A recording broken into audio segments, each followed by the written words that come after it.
Ish, guys.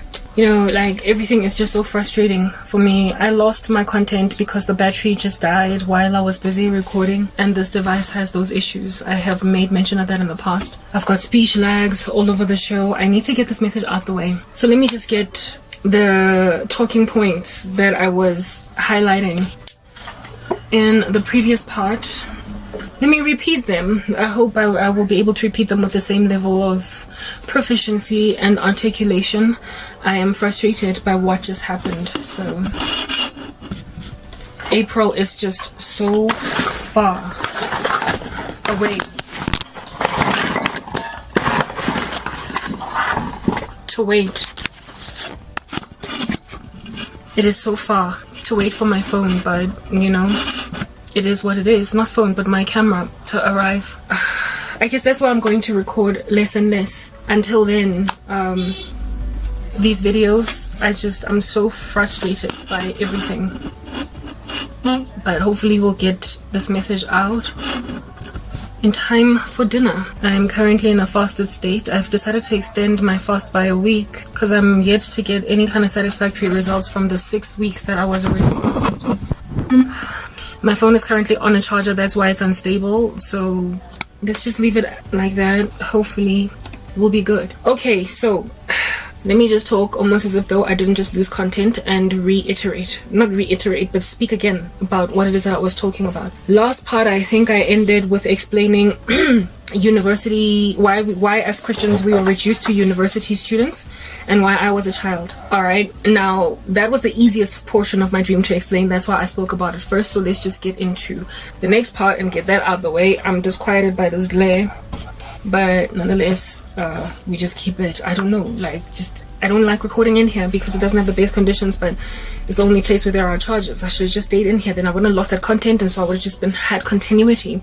Now I've been flattened. Anyway, the next parts of the dream, not next, but the ones I already spoke about, I would have hoped that it would be self-explanatory. The portion where executives or senior managers, basically people in a position of authority, playing magic tricks or doing tricks on their subordinates. But I am going to expand on it that you might have crystal clarity of understanding, so no one can be confused as to what's going on in not corporate South Africa, but in South Africa, whichever space it's in, and why the country is currently handed over to the dogs. Okay, in my previous parts, I'm flattened, as you can tell, because of the fact that I lost content. But anyway, whatever. Not previous parts, but the last series that I did, where I was speaking about laziness in the world, I highlighted a point that speaks to the fulfillment of prophecy in the book of Daniel, where it says that in the last days there will be an increase of knowledge, right? This increase of knowledge is currently in our faces, and in the past 20 years alone, there has just been a magnification of understanding, especially in the youth, that they just never simply had when we were young. Okay, the amount of information that high school students have in comparison to the amount of students that we had when we were in high school is just on another level. By the time a student matriculates or gets to the end of high school, they've got this level of knowledge that a person would only have acquired once they got to perhaps second, maybe even third year of university. Historically, that's how much more kids know.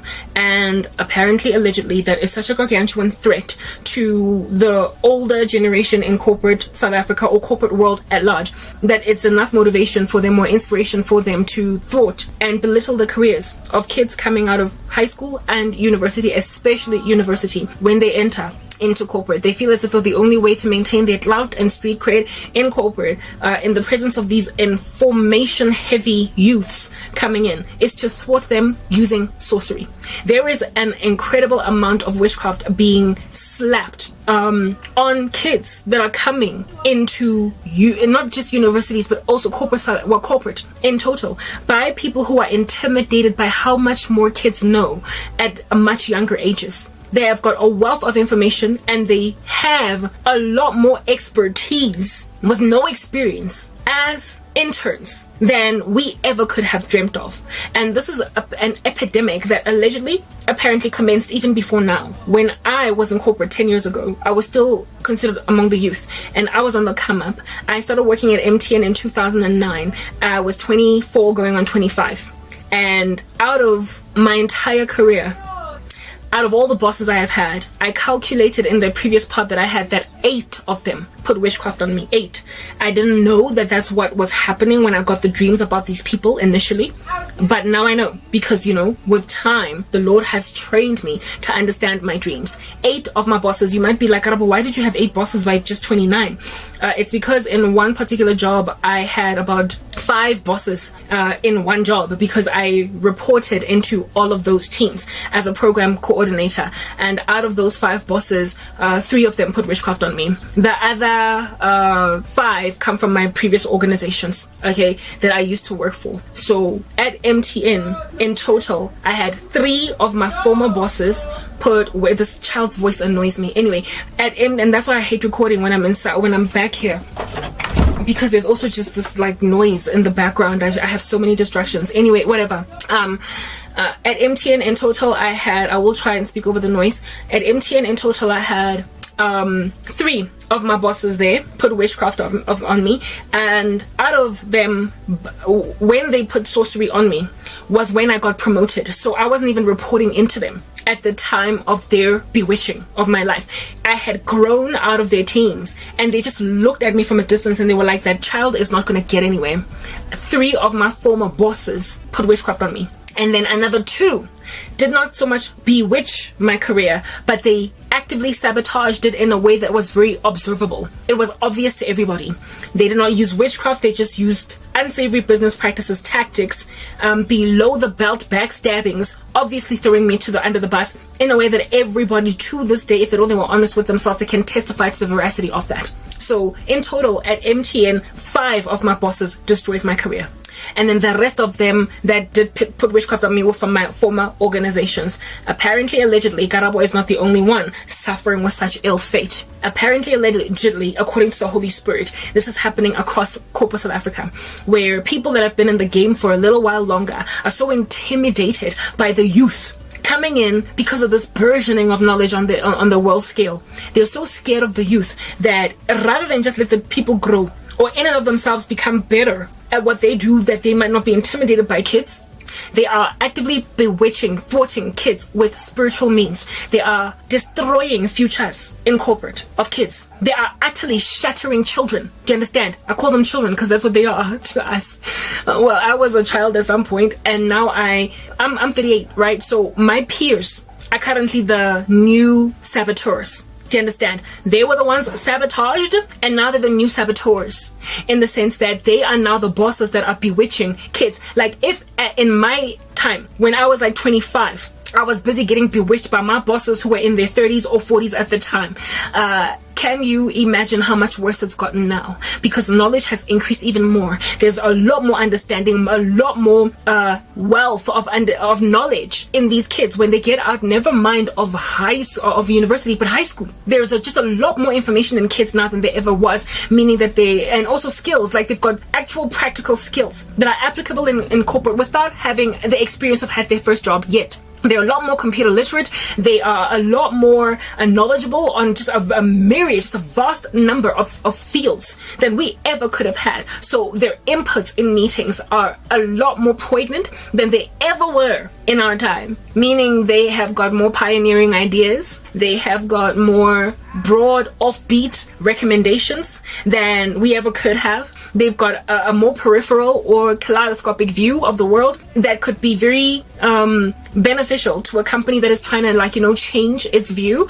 And on top of that, social media has just become this gargantuan influence in corporates. If you don't get on board bandwagon that particular machine, you're going to get left behind as a corporate. And these kids already know social media marketing skills at the level of proficiency of a graduate level marketing student out of high school. They've got that down. Like marketing strategies, they've got them down from youth. So what is the most important thing for an organization? Bottom line. And if these kids can influence or impact positively a bottom line of an organization, they just won't care.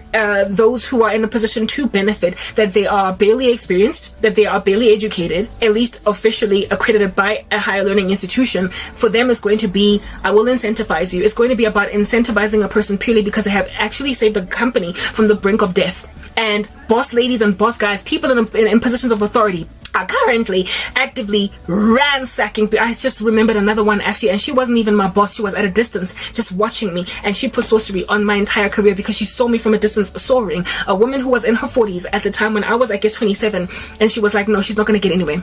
And these people are actively preventing the youth from getting to where they need to get, never mind through sabotage, like 2 of my bosses did actively sabotage my future career. But this time around, they are sabotaging in the back end using sorcery. And it is the sorcery that is dangerous, because active physical sabotage can be earmarked, identified, have charges brought against it, and people be put in disciplinary hearings.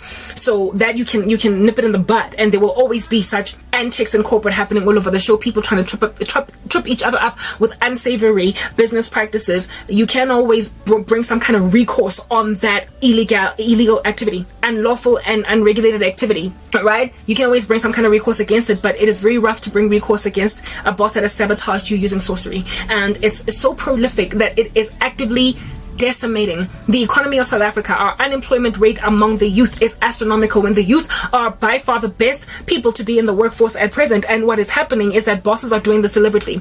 Not only are they sabotaging kids that are coming into the organization working, but they are also actively making sure that people who interview excellently, as in kids who are coming out of either high school or fresh out of university, when they interview excellently, these men and women are deliberately making a decision to not hire them because they're scared of them. So they're actively recruiting substandard talent. They are actively recruiting the mediocre kid who interviewed less perfectly or less, beneficially than the other kid, because they're scared that they might be dealing with a little bit of an Elon Musk in their midst, or a Mark Zuckerberg. They're afraid of being overwhelmed, taken over, cooed, and they're also scared of these kids skyrocketing up the corporate ladder, growing really quickly because they're beneficial, better spoken, able to produce better.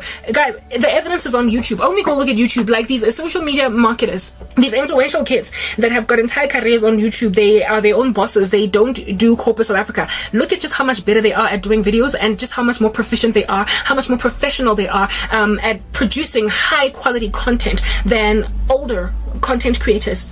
They are good at what they do, and they only are able to succeed at that level, basically at that level of an executive. Okay, only because they have decided to break away and do their own thing. So imagine then dealing with there's this one dude, he could be like no older than 23. He's got baby skin still like crawling all over his face, all right?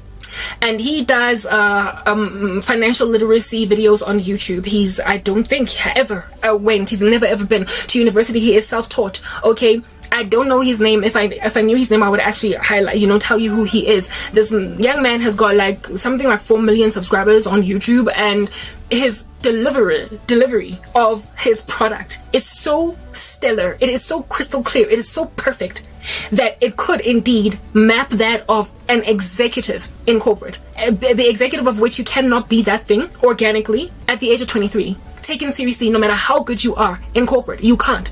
No matter how good you are, they will force you to do 5 years first. They will force you to do 10 years first. They will force you to put in the time first before you can ever be considered for an executive position. This young man is better than most execs I have seen, but he's under 25, definitely under 25. Yeah, stuff like that is freaking the living daylights out of bosses in corporate, to a point where they are deliberately sabotaging young men and women coming into corporate, because I'm not going to have you be my CEO because you're just so much better than me. They are not only sabotaging them physically in a way that they can actually get recourse if they have enough evidence, but they're doing it spiritually. And if somebody comes up against you spiritually, guys, what recourse do you have? When you know that your boss is the one that has sabotaged the living daylights out of your career, make sure that nobody listens to you, make sure that every door you knock on gets closed. How are you going to get recourse against that? Well, that portion of my dream, where these bosses were actively bewitching kids, their subordinates, that not only happened to me, but it's still happening in an increasing measure, exponentially, because these kids are also becoming exponentially better at doing what they do than us. So therefore, the witchcraft has ramped up ever more, and it's not just afflicting one little organization. It's messing with the economic standing of an entire country. They are thwarting the youth. The unemployment rate among the youth in this country is at pandemic levels, epidemic levels. And it is largely fueled by this insanity in all the people who refuse to just let go, let other people grow, allow what nature has done to happen. We are in an information age, and these kids have a lot more access to information than we ever had. Deal. These things happen. You had your time, you flourished, you jumped up and down like a kangaroo on the spot. Let the kids grow, and if they fly and soar beyond you, I guess they get to do that. Like, let them do that. But there are people that are gatekeepers of the youth, that are preventing them. They are acting as barriers to entry from flourishing corporates in countries. Therefore, corporates are fizzling. They're dying because they are deliberately blocking understanding and correction and influence and creativity from the youth. Next part.